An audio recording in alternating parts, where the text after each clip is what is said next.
Welcome to Inclusion Bites, your sanctuary for bold conversations that spark change. I'm Joanne Lockwood, your guide on this journey of exploration into the heart of inclusion, belonging, and societal transformation. Ever wondered what it truly takes to create a world where everyone not only belongs, but thrives? You're not alone. Join me as we uncover the unseen, challenge the status quo, and share stories that resonate deep within. Ready to dive in? Whether you're sipping your morning coffee or winding down after a long day, let's connect, reflect, and inspire action together. Don't forget, you can be part of the conversation too. Reach out to joe.lockwood@seechangehappen.co.uk to share your insights or to join me on the show. So adjust your earbuds and settle in. It's time to ignite the spark of inclusion with Inclusion Bites. And today is episode 168 with the title, Disrupting the Norm with Love. And I have the absolute honour and privilege to welcome Heather Egginton.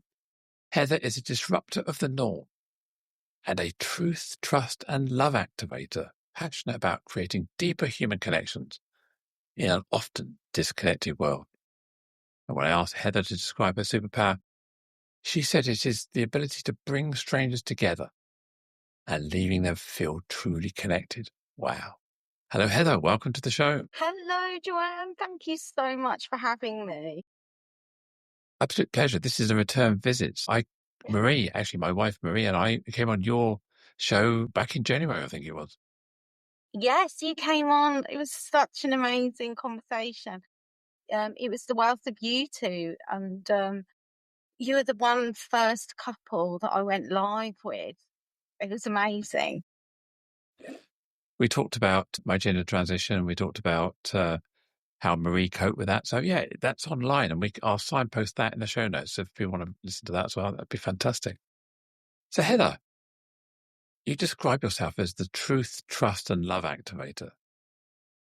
Can you describe what that means to you and how it shapes the way you connect with people? Firstly, Joanne, thank you. I know I'm giggling a lot. We've had such fun before we even got on to actually recording. So I'm just trying to rein in my giggles. And so I guess what being a truth, trust and love activator is all about is really in my company.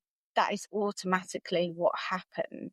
There are people around me that cannot lie. They seem to find themselves trusting themselves more, to be honest, right? Self-honest and be honest with what's going on with them.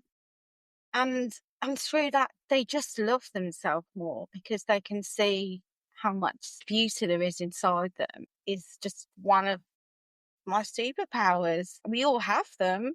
It's just not always easy to really recognize without us doing anything what our actual powerful presence really creates for other people just by being ourselves. It's interesting what you say there about the truth, and it starts, I think you're right, it starts with ourselves, because if we're not careful, what we find ourselves doing is creating our own lie, which then becomes a version of our truth, doesn't it? If we're not careful.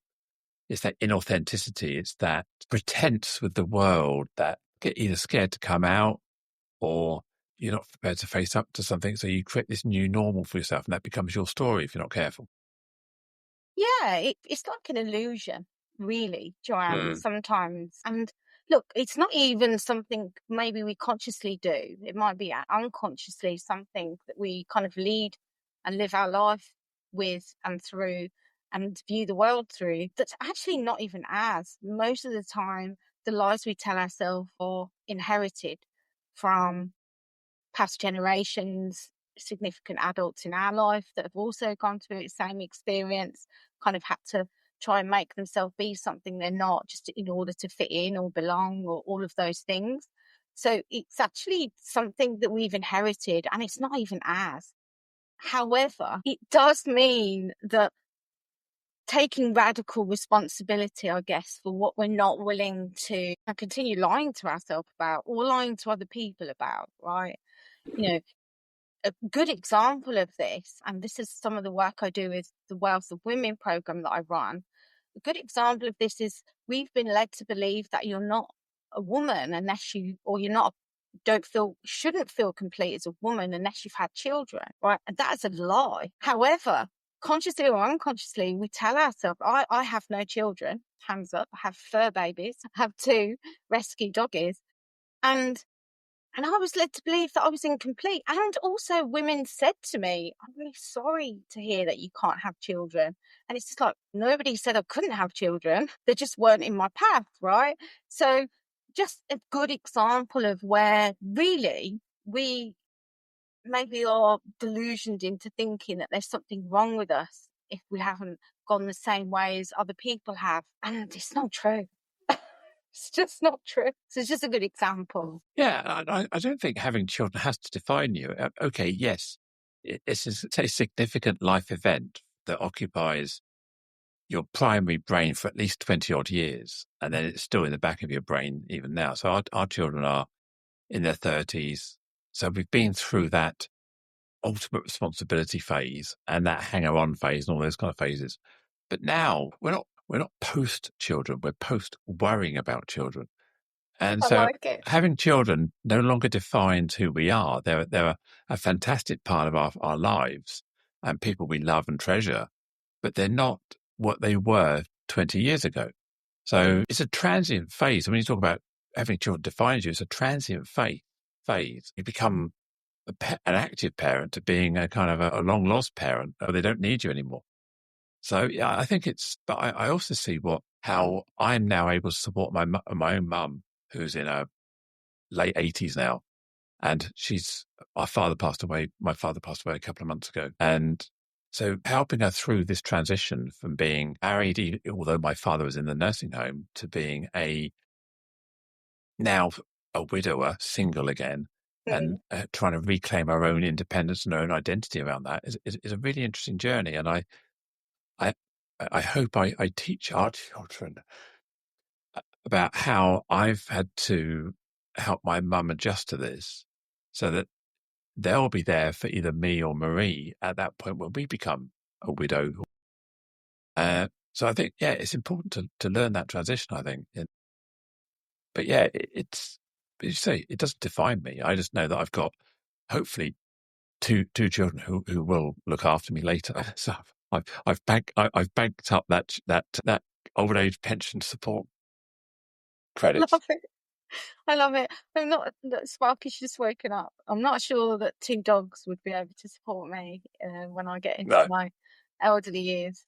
However, they fully support me now, right? And bringing out the best of me now. And I would say, speaking to that, Joanne, firstly, sorry to hear about you losing your father a few months ago. And please send my love to your mother. This is a really harsh statement to make, so forgive me if this is a bit triggery, but ultimately we don't necessarily mourn the person that we've lost. We actually mourn the identity that person gave us. Yeah, I can relate to that. I mean, my Yeah. relationship with my father wasn't great. And it surprised me how much I was emotionally connected to his passing, given that I had very little time for him when he was alive. And it was, you say, that I think, you're right, it's clinging on to that identity of him being a father and me being a child, and just that break of that bond, if you like, in the living. And Yeah. yeah, I think you summed it up really well there. It hit me more than I thought. Yeah, and it is. People find it really surprising. They could have no real contact with a particular relative or friend, and then they find out they've passed, and it really hits them. And it is generally I would say, depending on the person, right? Because I believe currently that we are all the same, yet we're just living on different timelines, right? So depending on the person, on average, I would say me personally, I'd probably go through the loss, let's say, of an identity every 2 or 3 weeks. And what happens with that is what I call it, and this is a lot of my work with individuals, private work with individuals, is about getting them to, I guess, navigate and lead themselves through the grief, relief, disbelief and belief cycle. So, and that's what we experience when we lose somebody that we love very, very much, whether we're really connected to them or not. And even when we don't really love them that much, but it was what they gave us, the identity is, we go through the kind of the disbelief that someone's actually not here anymore, right? And then we kind of feel that grief and we grieve what was, right? What was before, that's no longer the same. And then we go through that kind of phase of relief. It's like, oh, now there's this thing that's leaving us, these feelings that have probably given us a bit of dark days. And then we come out the other side in belief when we see that this person's not gone, they actually live on through us. And that is really powerful when we kind of get to that place. And it's not always in the space that I've done it, right? So it can take people a couple of 3 years if it's someone they've lived with on a daily basis. But it's just once somebody knows that's the kind of thing they're going to go through, then there's almost a little bit of peace that's found there, really. Yeah, I just think about how my mum describes it, that even though my father was in the nursing home for over 2 years, so she was very used to living alone, getting on with life. She used to visit him sometimes 2 or 3 times a week for an hour at a time. And she'd always save up things that she wanted to tell him on the next visit. So she always had something to talk about. Because obviously his life was 4 walls and a window in the distance, and he could probably see the same tree, the same building, and that's all he could see. So his life had no depth to it. It was very transactional. Eat, get changed, cleaned up, sleep, get up, not even get up, sit up, have dinner, and then food, sleep, repeat sort of thing. So she used to save all these things up, and she said that, the strange thing is that she keeps thinking, "Oh, I must tell Dad that. Oh, I must tell Dad that." And that's the biggest thing she finds, is that habit of interaction. I suppose I was heavily involved last year with sorting out some issues around his medication, his well-being. He had too many access to medication and infection, which meant his personality changed really, really badly for the worse. And so I was dealing with care home issues, him being him, but issues type thing with old people's mental health, those kind of events. So it's a real, I got really, really engaged in this for about 2 months, really trying to sort this out. And we got him onto this really nice level playing field where he was really fine. And then he started to decline. So it's almost like, could have done with another 6 months of him being a really nice person again, having had all that trauma in the summer. So yeah, it is strange. It's strange. You become very invested in that relationship, even though, as I say, even though it's strange for me, and my mum still sees it as well. So yeah, grief is strange. Yeah, you were talking earlier about these layers of truth, and as you were talking, I was thinking about Breaking Bad, the series, for example, where Walter, his truth got away from him, didn't it? He kept laying and laying and laying all these different events, and then he found he couldn't go backwards. He had the only way he could dig himself out was to dig deeper. And sometimes when you're inventing these truths or the language you're telling yourself who you are, you can become so engrossed in that, it's hard to find your way back to the truth again, isn't it? I've never watched Breaking Bad. I don't know what you were referring to, but I think what you were referring to is the layers that we place on us, the layers that we have to kind of work through or keep up with and remember. Oh no, but I said I'm that type of person, and now I'm with this person, and I can't remember what person I am with this person, and so we add all these extra layers. I think that's what you're describing. Yeah, if you've seen EastEnders, I don't know if you're an EastEnders fan, but you had I don't watch there was telly. a recent character called Reese, and he became a serial killer, and one problem at a time got away from him, and he kept rationalizing what he had to do based on the disaster of the situation he was in, rather than going back 10 paces and going, if I don't take the left-hand fork here and go right, things will be okay, even though they're tricky. But that's what we do. We make this poor decision and we can't go back, can we? We find it very difficult to reverse out of that one-way street. Yeah, it can be like that. I think also a lot of Joanne, as much as I don't watch telly, that's why a lot of people are, let's say, AKA, maybe addicted to like series and soaps and characters' identities within these dramas, right? Because what they do is they so much see themselves that it could be them, right? That they could get to that place where they do something that's a bit criminal and they're like, how did I even get to this place? And it's just like, well, one lie after another just led to this, right? So ultimately, for us to understand within ourselves that there are these greater forces, just as there are the powers that be, the universe, God, whatever kind of terminology, there's also these other greater forces that come and try and take you out when you are really living and leading in your truth, right? And it's being able to discern between, is that my truth or is that something else? And it's really powerful. The questions sometimes that I find myself asking personal one-to-one clients, is this really true for you, right? Or is this another reality that you have maybe been witnessing or that you have been led to believe is yours in truth? Like, is it yours, right? And it is quite a grounding question for the reason that you've just described with the characters in the TV shows, because it does force somebody, the energy disruption there, like the norm disruptor, right? From my perspective, it does force somebody to ask themselves and question themselves a lot deeper than maybe others have before, right? I like to play the why game, and I've done it with all amount different level of clients. So they're millionaires, CEOs, entrepreneurs, right? And it's 5 whys. Yeah. So someone would come with something that they want to create, let's say, and birth into the world. And then we play the why game with it. We're like, well, why is that really important to you? Why? Right. And it is a little bit intrusive. I'm not going to lie. And it is annoying as well because I play it with myself, right? And it gets frustrating. But once we get to the root of why someone wants to create something, it's really powerful because they can see what it's rooted in. And if it's rooted in truth, brilliant. If it's rooted in love and trust, brilliant. But if it's not, it's like, well, that is not yours. You're trying to create, let's say, in a false reality that's not actually yours.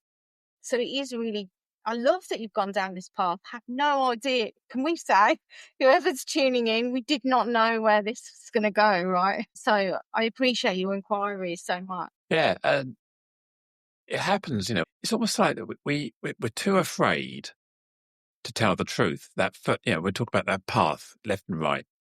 Whatever reason it is, there's either shame, guilt, fear, whatever it is, causes us to want to take the path of the easiest path, the one with less stigma attached to it, less fear, less truth.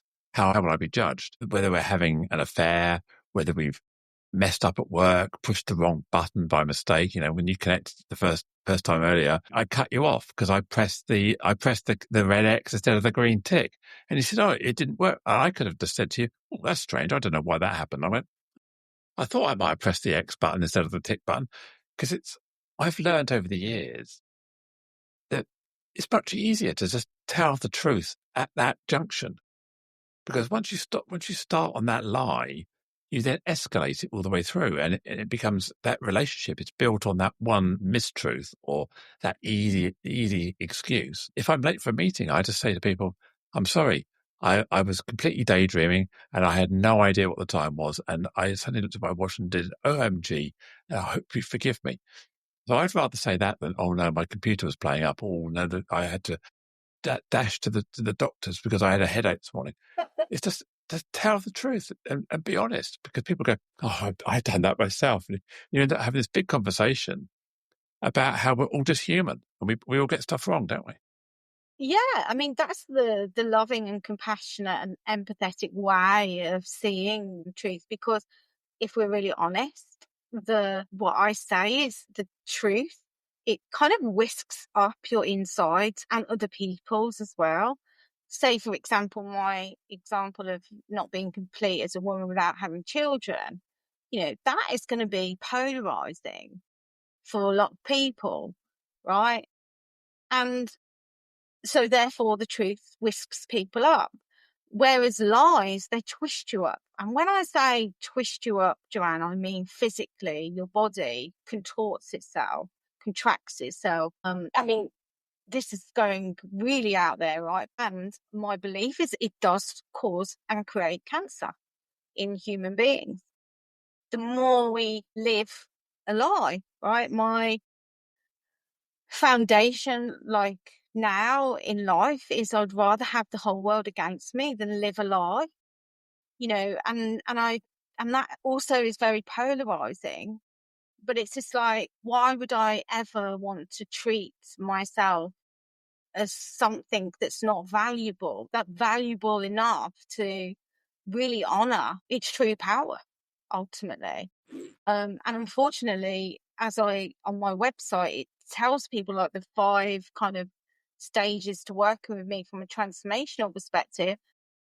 And the first one is like, we get rid of the lies we tell ourselves, right? So, and we get to the root of what created that, which is amazing because it's all working in our favor.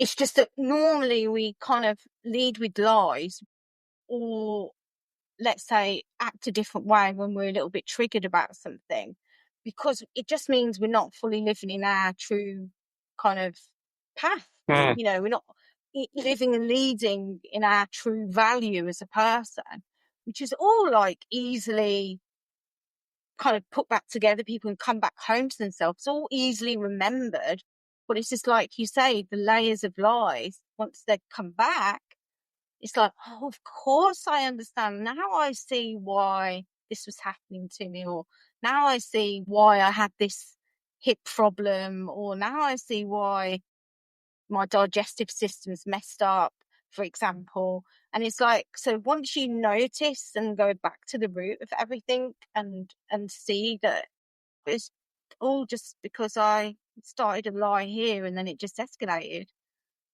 And it's like, how powerful is that though?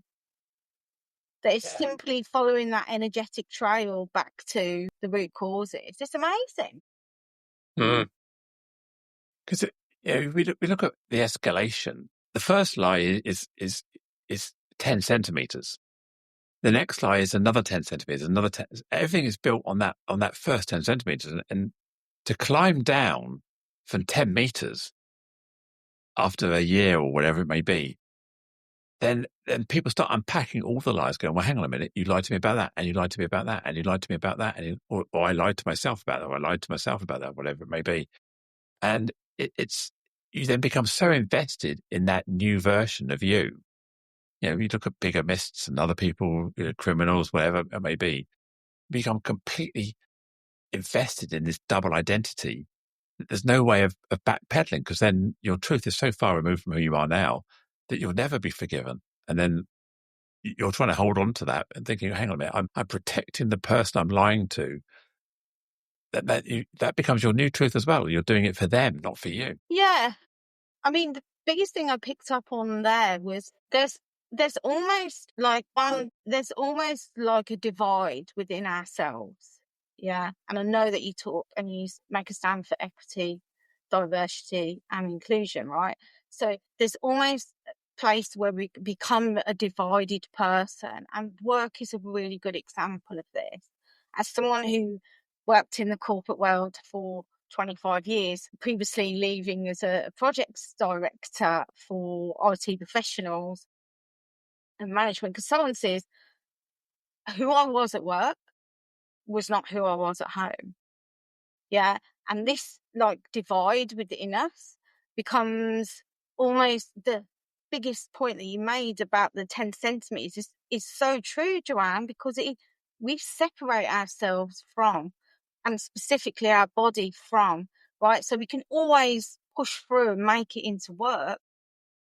Yet when it comes to the weekend and have fun, we want to curl up on the sofa and just wallow in self-pity or or eat loads of crap food, or like, and just immerse ourselves in something so that we can forget about everything else, right? And it's just like when you see that, if that is something you're experiencing, like I was experiencing, then there's almost something that turns up to wake you up, right? I'll put it that way, right? Like a big jolt in something that's happened in your life that goes, really, like, am I really living my life this way? Because this clearly is not working for me. And for me, that was losing my cat. I had Lester. Yeah, I'm saying simple, but we all know, living beings, whatever form they come in, right, are really valuable. And I was like, hold on a minute, I haven't got anything to be responsible for. Why am I slogging my heart out of work? Behind the scenes, I was already building a property portfolio for myself anyway. So it was like, why am I putting myself through this hell every day? When I can just go and do this. It was like I haven't got to have a fixed abode. I can travel around now. So, I'm so grateful for my cat harshly passing, and where it took me in the end. And that was, what am I now? 7. Yeah, 7 years ago, 7.5 years ago, that I retired from having to work, as I call it. So there is like a thing that comes along, because people don't necessarily always just automatically choose it, I think is what I'm going to say, Joanne. Don't automatically wake up one day and go, I'm going to live my full truth today, and then ta-da, right? Like, it is something like turns up that sort of says, It keeps happening, doesn't it? It becomes this sort of kind of, yeah, you could feel something stalking you from behind going, and then you feel this pressure to keep on the status quo, don't you? And I often describe this as, when I discovered this myself in my late 40s, the analogy I use is you get to Gatwick Airport and you get out the taxi, and as you walk into the terminal, there's these really, really long travelators. It's almost like a mile of travelators. You get on, then you get off, then you get on, then you get off, and it takes you all the way into the departures lounge. And I describe it as, I found myself on this travelator of life, just getting on there, and, the ticket says you're going to Malaga. And you think, actually, I don't want to go to Malaga. I want to go somewhere else. So it's having the courage to hit the stop button, the metaphorical stop button of life on that travelator, take all your luggage off, and just park up and go, so where do I really want to go now? Otherwise, you just carry on that escalator or travelator of life, doing what everybody else has told you want to do, the expectations you started probably when you were 12 years old. I want to be this, I want to be that, this is who I am, this is my identity. And that gets shaped as you get older. And then suddenly you go, hang on a minute, I should be over there somewhere. How did I end up over here? And it's really difficult to, as you say, we built that truth of who we are. How do you go backwards to find that path again? And it took me to gender transition and sell my IT company to do it. Not for everybody, but yeah, wow. it's trying to have that bravery. I mean, you said you got out of your corporate life, and you now have a functioning new career as somebody who invests in property and does other things. So yeah, it's a different way of being, isn't it? Yeah, and it isn't the norm. Right, so let's just, what are your decisions, to walk your truth? Like, that's not the norm, Joanne, right? And the same for me, who does that? Who retires at 39 and declares that and says, right, I'm never going back to the 9 till 5, even though mine was 6 till 9 at night kind of job again, right? Like, who does that? Who buys their first house at 21 when everyone else has gone to university? Like, who goes against the grain? Right, exactly. It is, they are out there, but, and I will speak this, those out of for greater forces, the ones that push against us living like this, will do everything in their power for us not to stand tall and be loud and proud about the decisions we've made that aren't the norm. Because that's societal conditioning. That's the systems and the processes. We're easily controllable if we're all nodding and going in the same direction. And it's just like, I'm not willing to do that. And there is like a recourse, when we come home to ourselves, like, and who we have always been truly at heart, there's no fight. You just be that. Like you said about the options now, the way my business works, the wealth view, it's an extension of my being. So why would I say my superpower is deep, truthful connection and be on a podcast with somebody and it not feel like we are deeply, truthfully connected? And we've met twice online.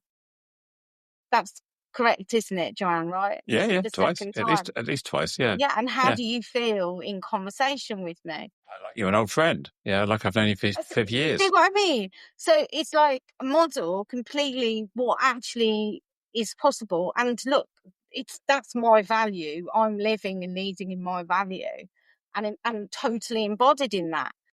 That's not going to be the same for everyone. However, it's being in the position where we're willing to really take a good long look at ourselves and see how freaking incredible we actually are without the societal programming, without those greater forces like you've described, fear, regret, shame, all of those greater forces that suggest we should be this small thing that doesn't really matter. And it's just like, we really matter. But we have to decide that, we make that decision. We have to make that decision within ourselves. The saying that's quite triggery for some, I know that I am the chosen one, and so are you. And so is everyone. But do you choose you as the chosen one? Do you see what I mean? I think, I'm not sure of the exact phrase, but it's something like you are a product of your 6 closest friends or something like that. So either your 6 closest friends influence who you are, or you influence who you pick as your 6 chosen friends, whichever way you want to look at it. And if you hang around in corporate life with corporate people, that becomes your truth. And if you step out of that, everyone who's there going, oh, you're brave to go out into the cold and be shunned and go off and do your own thing, and they carry on doing their corporate slavery. But I hang out now, I'm sure you do, you hang out with probably other property investors, you probably hang out in entrepreneur space, you hang out in small business space. And many of the people I meet now, professional speakers, trainers, consultants, have exited corporate life because the same reason I did. It was just like, it was BS. I wasn't getting anywhere. Most of my network now, most of my close friends are sole trader, independent entrepreneurs, trainers, speakers, consultants. And therefore, you don't feel out of kilter with the right way of doing things. You get this sort of solace in knowing that you are doing the right thing because it's working for everybody else. So I don't feel alone anymore. Whereas maybe in the early stages of exiting corporate life, I felt, like out on a limb, lonely. Oh, I can totally relate to that, Joanne. Totally. And let's star this. Look, there are people that thrive in the corporate world and are really good at that, right? So it's not about us saying this is wrong and this is right and this is how, right? But it's just recognizing where do we fit, right? Why we were put on this earth. And it might be that somebody was put on this earth to disrupt and change, shift the paradigm within the corporate world. And that's brilliant. And I know that you're working really hard to already do that in your see change happen from a speaking and training perspective. But it's just knowing, right, where we lead ourselves. And also, I believe it's not necessarily you become the sum of the people you're around. What you become is the sum of the energy that you sit around, right? So if you're in a room full of people that are all disrupting the norm, for example, like me, then it's like there you calibrate to more bravery, being more bold, right? Being more truthful, and open in the world, sharing it out loud. Yeah, if you're in the room with people that don't necessarily have that desire or burning drive, I guess, then you won't. So it's recognizing, well, what is it that I actually stand for? What is it that I actually value? And am I in the room for of people? Am I surrounded by people that are actually on the same path or similar path to me? Or am I in the room with people hoping that they will see me for what I value and what I'm trying to create and are driven towards? So it's being able to understand what table do I want to sit at, because that table is energetically in the right kind of similar field to me. But it's being able to recognize that, Joanne, because speaking from my own experience, I tried my hardest to convince people and prove to people that the best place to be was fully, deeply, truthfully connected. And like, why don't you want this? Because I've got it and it's amazing. And you know what that did? It just knocked me out of being deep, truthfully connected to myself. It was literally a vicious circle. Definition of insanity, right? I was trying to convince everyone else this is the way to go, trying to get everyone to value the same as me. And they were just like, no, Heather. I left a community because of it, because of the way they kind of changed the community without coordinating or communicating with me. And I saw it right there. Hold on a minute, these people here don't value deep, truthful connection. And I'm in this room for 2 years, like I had been, hoping, willing, and with all my might, wanting them to value the same as me. And it's just like, but they don't. And that's okay. And then you can leave, and you can find or even start your own freaking table, which is what I did anyway. Right. So I love that you brought that up around the you are who you are surrounding yourself with. Really powerful. Yeah, and I love to quote Chris Evans, the celebrity broadcaster, Top Gear, Year One, Radio 2 presenter, and Bring Your Own Toothbrush. I appreciate you don't watch I remember. TV much. Remember that? Yeah. So I remember him saying that you have to be Marmite. Half the world have to love you, and half the world have to hate you. And there's another quote that I can't remember who said it was. I don't have to like everybody because I don't expect everyone to like me, or whichever way around that is. So sometimes by polarizing people, knowing who you are, what you stand for, is a very powerful place to be. Rather than trying to be a people pleaser, you try to please everybody. Please the people that you want to please, because they won't ever try and please you. And I think sometimes we get so invested in our friend relationships where we often find there's a disconnect between how you view that relationship and how they view that relationship. And we have people they never phone us. We always have to phone them. There are people who are pleased to see us and people who think, do you want to see me or don't you? And you end up having this relationship where one of you doesn't care more than the other person. So you've got to try and find relationships where you both have an equal partnership in the success of that relationship. But we too often invest, I want to be your friend. I'll keep phoning you. They never call me. They never text. They never write. Well, stop writing to them. Stop texting them. Stop calling them. And if they don't notice, then it wasn't meant to be. All a values thing, Joanne. You'd think that you would attract friends that value the same as you. And in a way, most of the time you do. We are all magnetic. It's just what are we attracting? Do you know what I mean? This is being able to be observant about, or I've attracted another friend who expects me to organise and sort everything out. What's that telling me? Right? It's telling me that I'm amazing at organising, but actually that's not what I want to do for my friends. And I love that you've spoken to this, because I'm just about to bring out my frequency of values challenge on LinkedIn. And I do a slight different version. I do my frequency of love challenge, right? And I do that on Facebook. And it's ultimately helping those that want to be in community with the people that they want to be in community with, right? That are going to have a reciprocal, like you've described, they'll phone you and you'll phone them. And it's not like feeling like you have to, it's just a nice, easy community of relationship. And that's what it's about this month. And it's about going from the lonely couch, right, to fully connected. That's what it's about. Because I was the one that was sat on the couch lonely, never had any friends, didn't know anyone. always thought there's something wrong with me, just wished that I could be normal. I was one of those people.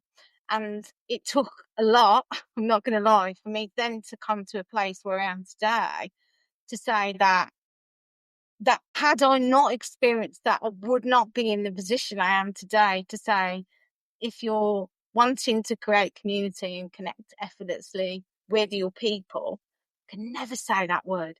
If you're wanting to connect effortlessly, nailed it, with your people, then that's the challenge to join, right? Because I managed to do it where I moved here 2 years ago into Shropshire, never lived here in my life, was living in Worcestershire for like 25 years and now moved to Shropshire.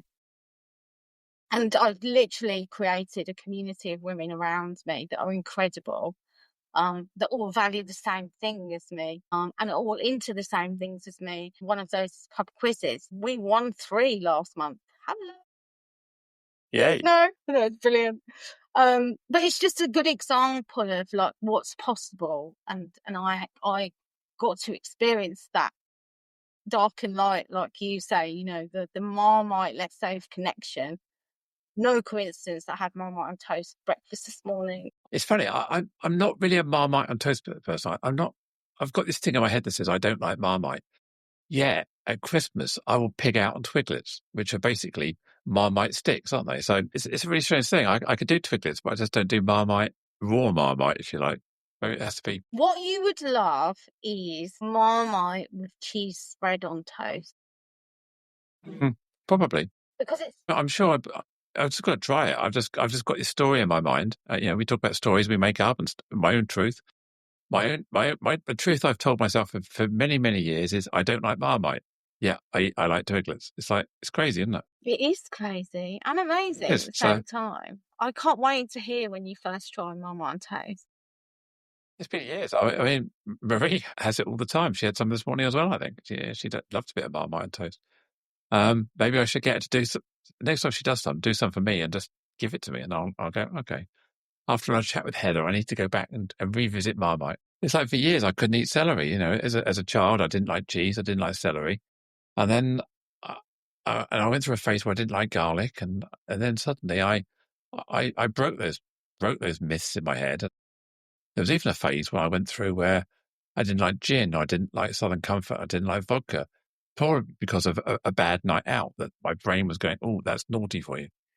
It took me a while, but I managed to break through that dislike of Pernod. And if you try anything enough, you'll start liking it. Sorry. Well, For those who are listening who don't know, I stopped drinking 3 years ago, so I don't drink anything now. There's alcohol. Yeah. I link our taste buds to identity because I would not you would not catch me anywhere near feta cheese. Yeah, I thought it was heinous. I mean, I'm not a fan It can be a bit dry, can't it? It can be a bit dry. Yeah. Not careful. Yeah. And then what it took is for me actually to travel with someone who was quite energetically very high frequency for them to order feta cheese and honey in Greece. Okay. And I tried That's it and I was like, yeah, hello, that's really nice. So yeah, I do liken taste buds to identity, to like how high you are in vibration as a person, depending on what your taste buds are like. Because the the the the way I used to make food before wasn't necessarily with tender, loving care.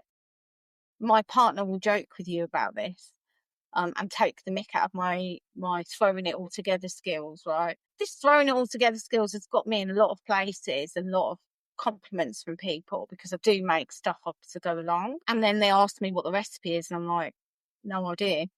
However, bit of this, a bit of that. Yeah, exactly. Yeah. However, over like the last 3 or 4 years, what I've really noticed is my attention to detail and my presence while I'm cooking has then now more started to perfect the tastes and what goes together really well. And I've been making the most exquisite tartare, which if someone said you'd be baking a tartare, Heather, I'd be like, what? Because I didn't do baking cake stuff, right? That fancy French dish that you see on MasterChef. Yeah. Yeah, and it's so simple.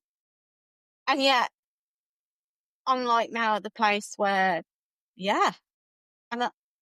And it is just down to like who I'm being in the moment while I'm cooking, like how present I am to it, and just really noticing.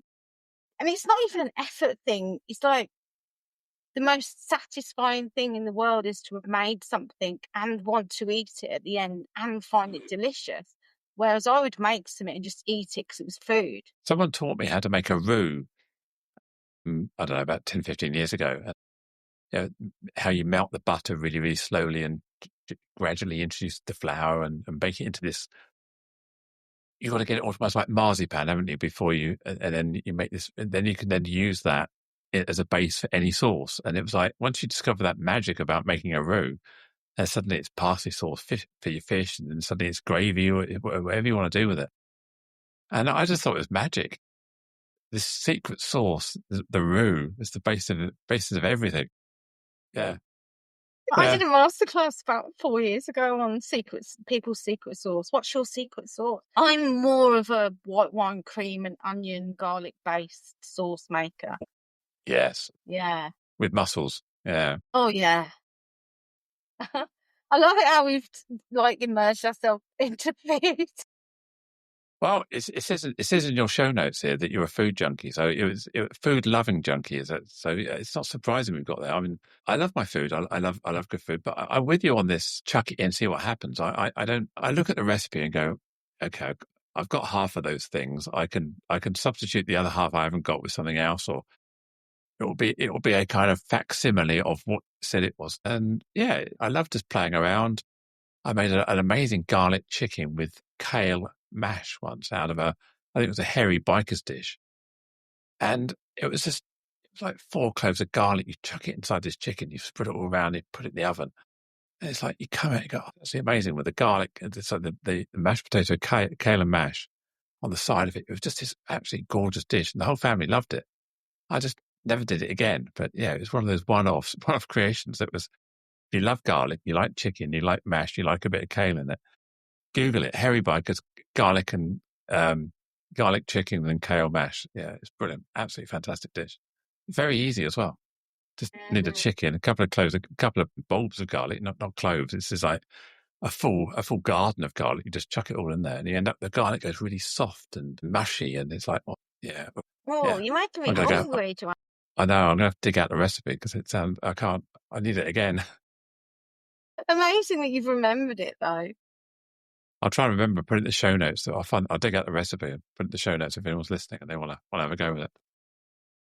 But Heather, I would describe you as someone who's extrovert, gregarious, outgoing. Even though maybe on the inside, maybe you're not, but on the outside, you are. I meet a lot of people who go, "Oh, I couldn't be outgoing. I couldn't go networking. I couldn't do that. I'm too reserved. I'm too shy." Fear of being judged. Again, this is a story we make up, isn't it? That I'm an introvert, therefore I can't do anything.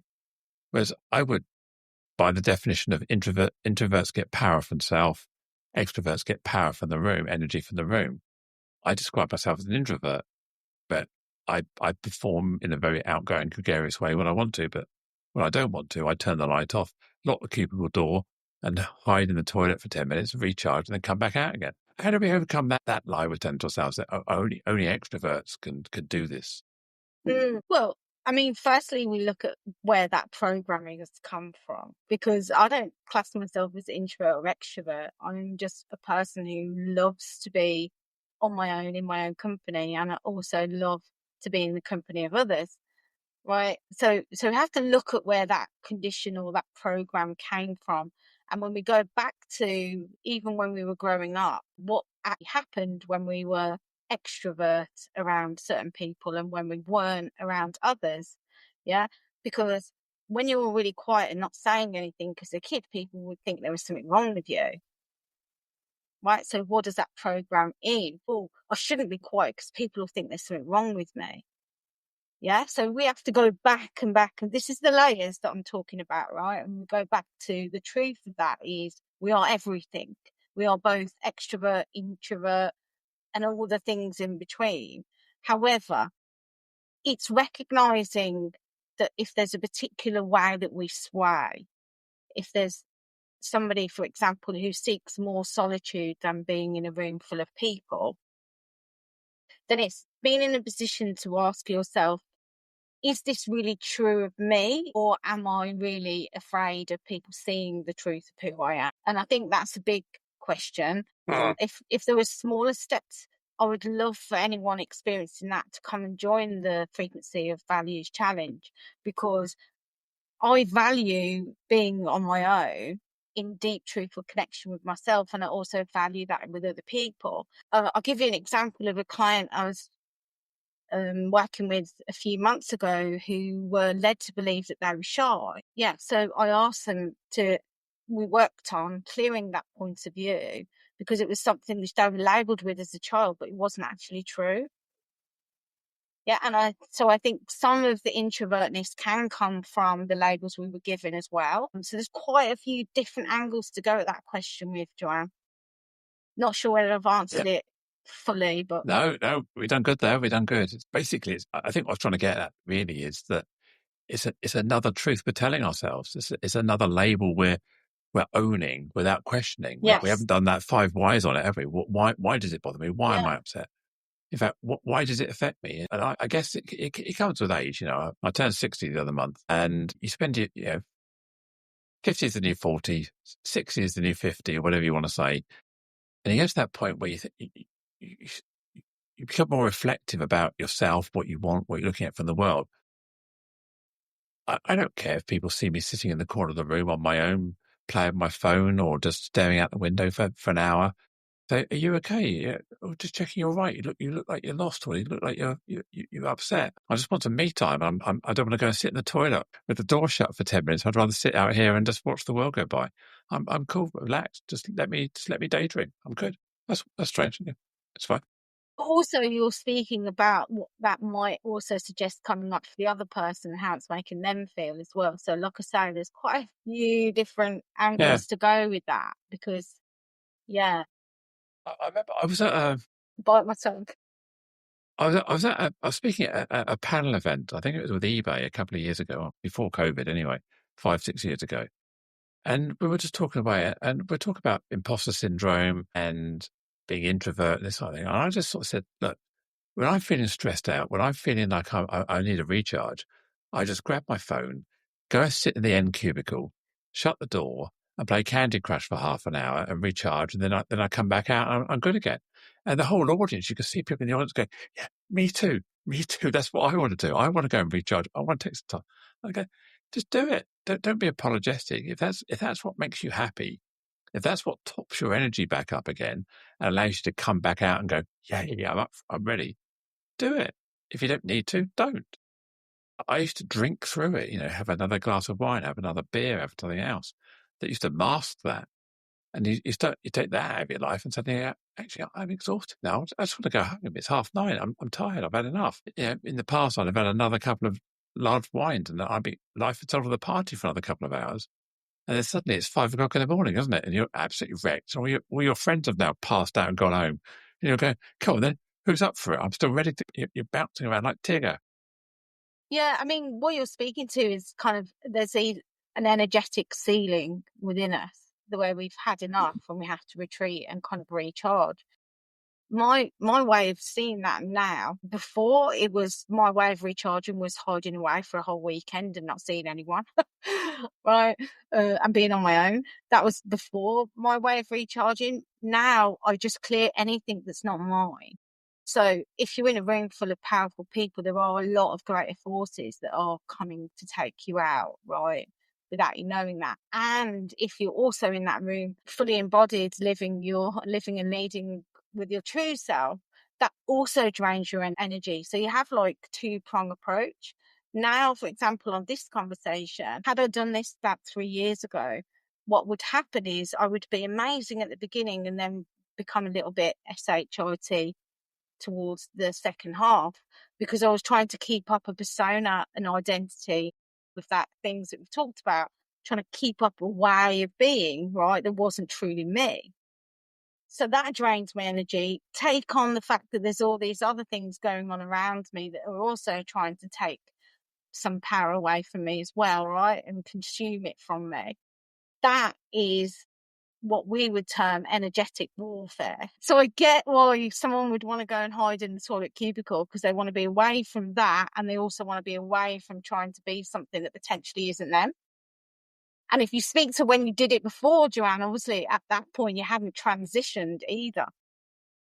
I had transitioned. You'd already transitioned, right? Okay, so it's definitely outside forces for you, right? Definitely.